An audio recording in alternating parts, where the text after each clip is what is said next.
GMNA uses artificial intelligence for generated speech, visuals, and production. AI-generated content may contain errors. Please verify important information before making decisions or taking action.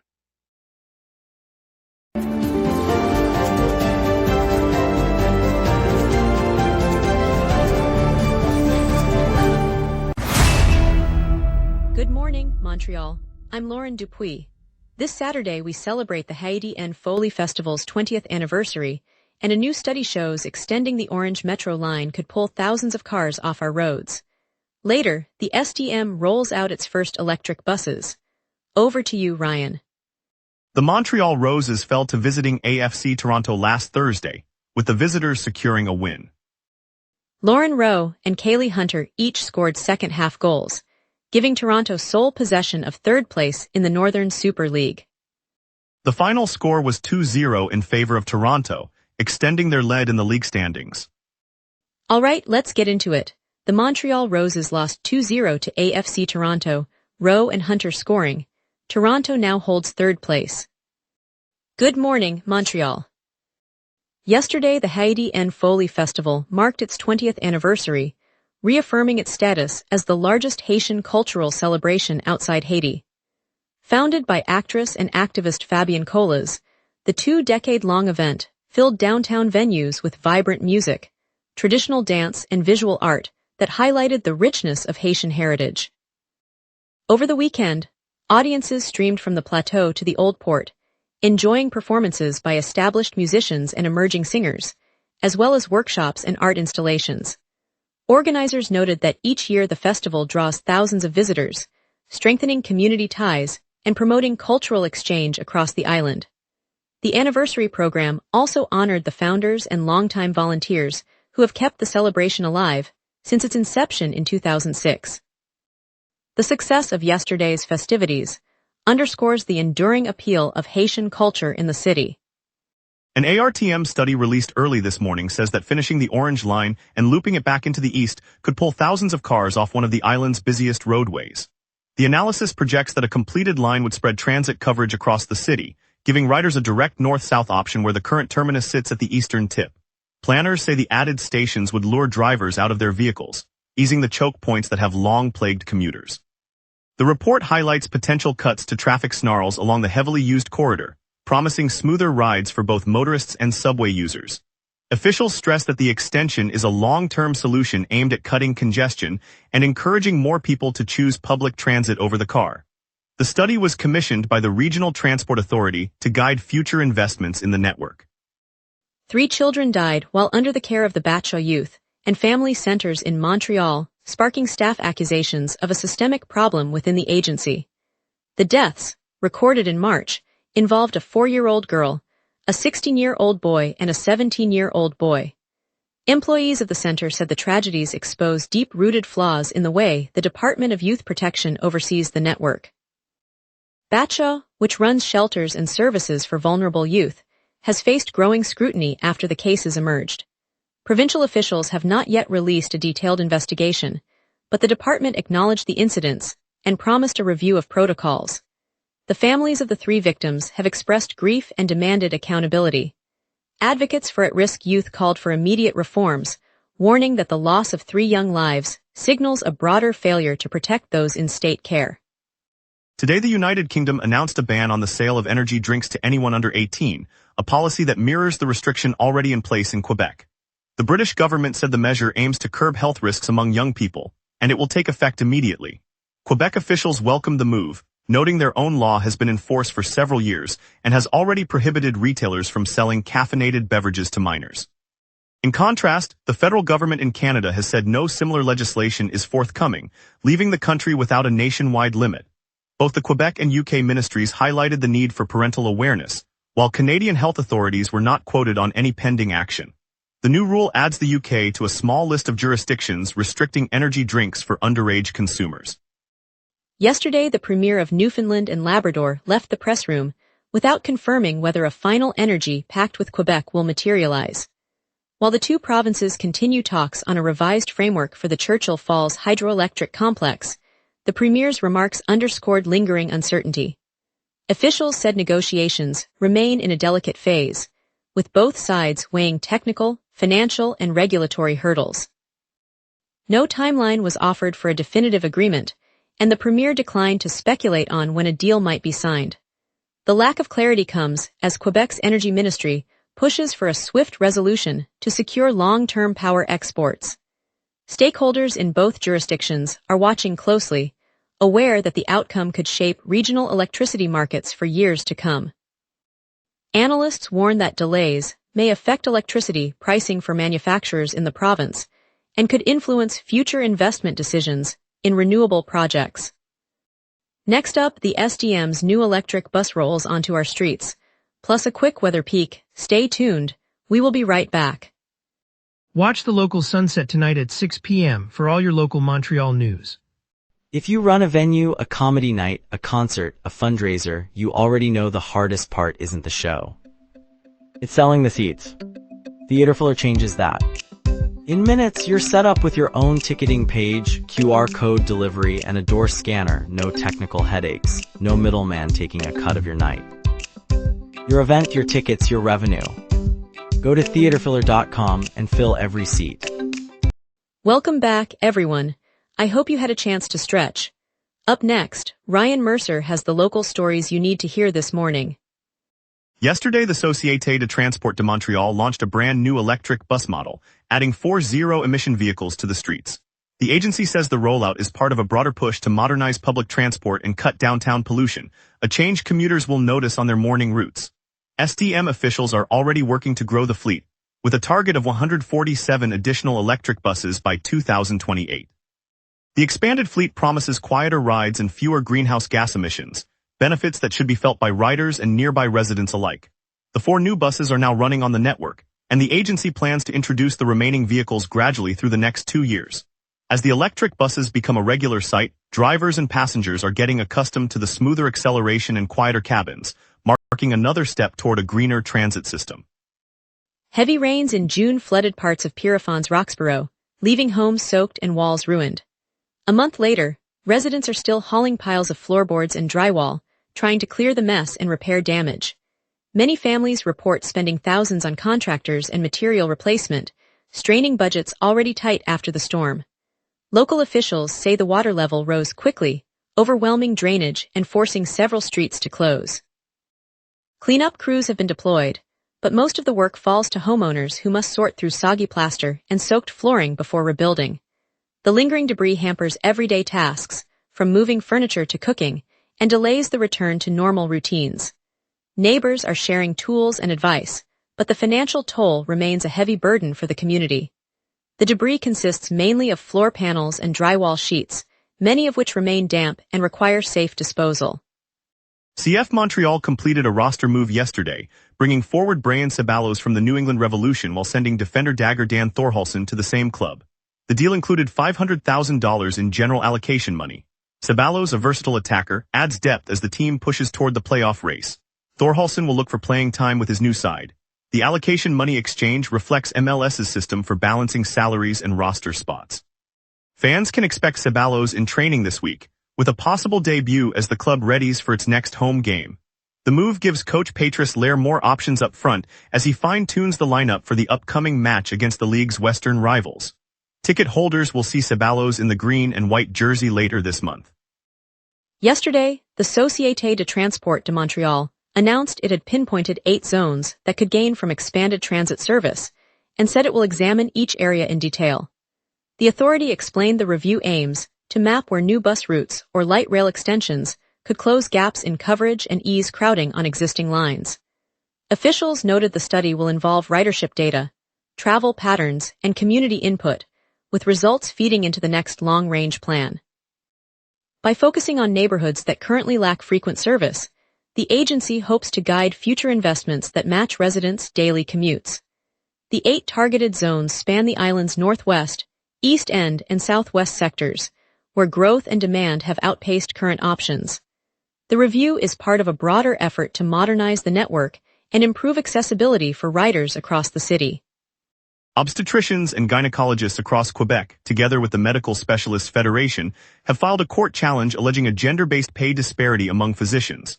The lawsuit claims that female doctors consistently earn less than their male counterparts despite comparable training and workload. Plaintiffs argue the gap has persisted for years, undermining equity within the health system. The case, opened this July, is now before the provincial courts and is expected to proceed over the coming months. Legal experts note that the outcome could set a precedent for how compensation structures are reviewed across the province's medical community. Earlier complaints from the board highlighted similar discrepancies, prompting the action. The Federation emphasizes that the lawsuit seeks not only back pay, but also changes to formulas used in hospitals and clinics. Now let's turn to the forecast and see what the morning has in store for Montreal. A stagnant high-pressure ridge holds the jet stream aloft, sealing in dry, summer heat for Montreal. On this date, Montreal once burned to 31 degrees, a record set in 2020 during a persistent heat wave that pushed the southern jet far north. The cold counterpart fell to 9.1 degrees in 2013, when an Arctic outbreak slipped through a weak ridge and blanketed the city in frost. By comparison, the climatological average high sits near 24 degrees and the average low around 16 degrees. Those extremes remind us how the same high-pressure pattern can flip from scorching to biting when the flow aloft changes. The live radar shows a completely blank canvas across southern Quebec. No echoes appear over the St. Lawrence Basin, confirming the absence of any rain or snow this morning. The quiet scan reflects the dominant high-pressure ridge that suppresses lift and the sluggish northeast jet that fails to inject moisture into the region. Expect the clear pattern to linger, with the next measurable echo not arriving until later in the week. At 7 a.m., Montreal sits at 17 degrees with a clear sky, humidity high at 86%, and a light 2 km/h wind from the southwest. A strong high-pressure ridge dominates, holding steady and keeping the air mass warm and dry. Overhead, a weak northeast jet streams at roughly 14 km/h, barely nudging the ridge and allowing sunshine to dominate. Temperatures climb steadily, reaching 25 degrees by noon and peaking near 28 degrees in the mid-afternoon. By sunset, the mercury eases to 27 degrees as the ridge begins to edge eastward. The ultraviolet index registers 6, and wind remains below 25 km/h throughout the day. No weather alerts are in force. Saturday continues the high-pressure dominance with a high near 28 degrees and a low around 16, keeping the sky clear from dawn to dusk. Sunday, the ridge retreats, allowing a moist airstream to drift in, pushing the high down to 25 and the low up to 17, while clouds blanket the city. Monday brings another overcast spell. Temperatures hover near 27 with a low of 20, and the model shows a 30% chance of rain in the evening. Tuesday spikes to a warm 30 degrees high, low staying around 20, as the moist flow intensifies and brings a 50% rain risk. Wednesday turns cooler, high only 20, low 18, and a heavy 70% rain threat as the jet dips south, feeding a lingering low-pressure system. And that's your weather. Remember, the local sunrise is also available as a podcast. Listen anytime on Spotify or wherever you get your podcasts. Coming up, traffic updates, a look at Festival Haiti on Fire, the Canadians' road opener, and Tim Hortons' hiring news. We will be right back. Watch the local sunset tonight at 6 p.m. for all your local Montreal news. All major routes are moving freely this morning. Autoroute 15 is clear from the island to the South Shore with no slowdowns. St. Laurent Boulevard runs smooth and St. Catharines Street shows steady flow through the downtown core. The Daiquiri Expressway reports light traffic and the Champlain Bridge is open with normal speeds. No transit delays are reported, so the metro and bus lines are running on schedule. Looking ahead to the afternoon, keep an eye on the construction zone on Autoroute 5 near the Daiquiri interchange. Expect a lane reduction and modest backups once the rush builds. St. Dominique and St. Urbain will likely see higher volumes after school dismissals, and the downtown core can get congested around the Place Ville-Marie area as office workers head home. The commuter rail line heading towards St. Jean is on time, but expect a few extra riders this evening. That's the traffic picture for now. J. Cole lights up the Bell Center tonight, delivering a hip-hop showcase for anyone craving live energy, with his biggest hits on stage. Across town, Saputo Stadium hosts the CF Montreal vs Inter Miami clash, a soccer showdown that could reshape the season and decide playoff positioning. If you're in the mood for culture, Festival Haiti on Fire rolls through Parc La Fontaine, offering vibrant music, an arts fair and mouth-watering Haitian cuisine, a great spot for family and friends. Meanwhile, the village au Pied du Courant becomes a battle arena for the Red Bull Dance Your Style Canadian National Final, where elite street dancers duel in freestyle. The winner earns a place on the World Tour. Looking ahead, Ariana Grande's Eternal Sunshine Tour lands at the Bell Centre later this week, and the Summer Fun Festival kicks off at Marché Central this weekend with free games, slime making, and live entertainment for families. A perfect way to beat the heat. That's your quick guide to today's highlights. And now here's Tyler with sports. Local soccer and hockey news keeping Montreal fans busy this morning. A tough night for the Montreal Roses in Northern Super League play on Thursday. AFC Toronto came to town and left with a 2-0 victory as Lauren Rowe and Kaylee Hunter each struck in the second half. Goalkeeper Sabrina D'Angelo turned away 2 shots, lifting Toronto into sole possession of third place. Mark your calendars, Habs fans. The Montreal Canadiens are scheduled to open the 2026-27 NHL season on September 29, heading straight to Toronto for a date with the Maple Leafs on opening night.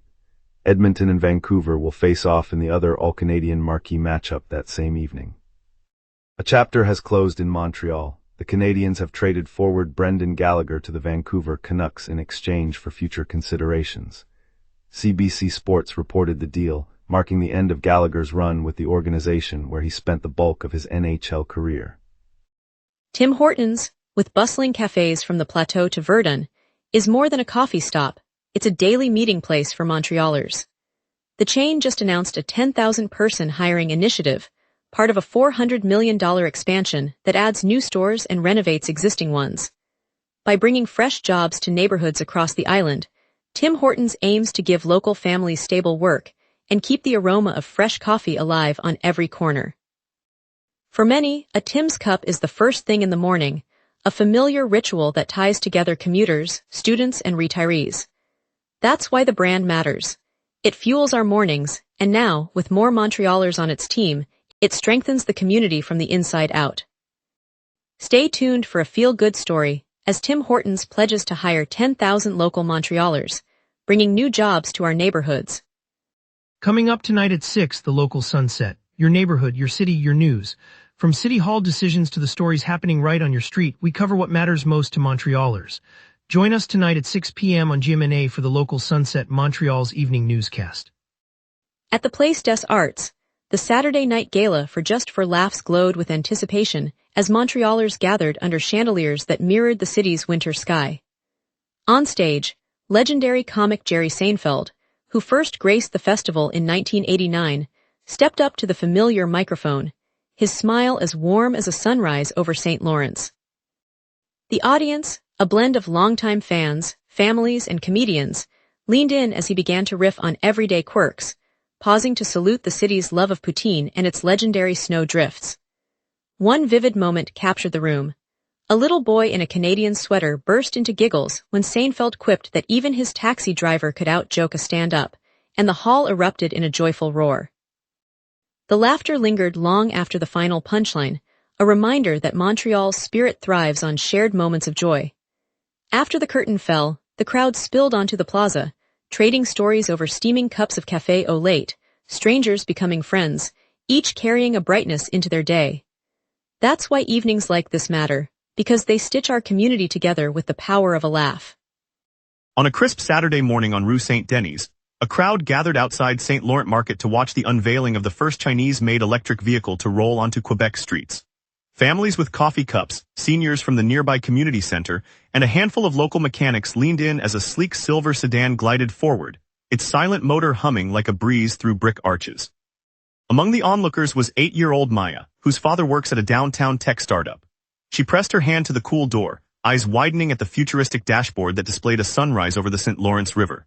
A few meters away, veteran mechanic Jacques, who has spent 3 decades repairing gasoline engines, smiled and said the moment felt like a new chapter for the city clean energy meeting the pride of a multicultural neighborhood.